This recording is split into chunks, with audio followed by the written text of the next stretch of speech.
नमस्कार दोस्तों, मैं हूं डॉक्टर तुषार पांडे, आपका haematologist, director Raghav institute of haematology, haemato oncology and bone marrow transplantation, RIHOB, Haldwani.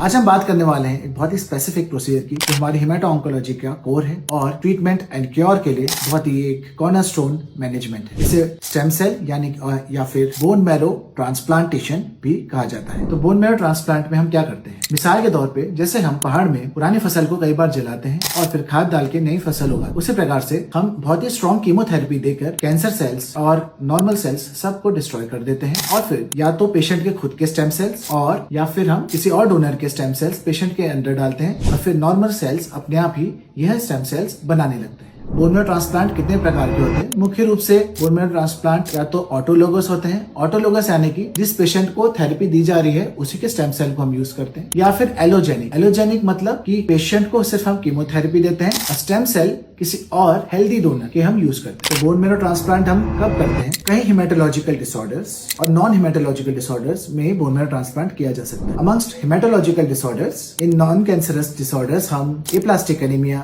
Thalassaemia, sickle cell anaemia, इन सब में बोन मैरो ट्रांसप्लांट करते हैं। और मैलिग्नेंट यानी कि कैंसर वाले हेमेटोलॉजिकल डिसऑर्डर्स में acute leukaemia, lymphoma, chronic myeloid leukaemia इत्यादि इंक्लूडिंग मल्टीपल माइलोमा में हम ये बोन मैरो ट्रांसप्लांट की प्रक्रिया करते हैं। दोस्तों, बोन मैरो ट्रांसप्लांट से लेके कभी भी कोई क्वेरी हो या आप परामर्श लेना चाहें तो निसंकोच आएं और हमसे आके परामर्श लें। मैं आपका हेमेटोलॉजिस्ट डॉक्टर तुषार पांडे। नमस्कार।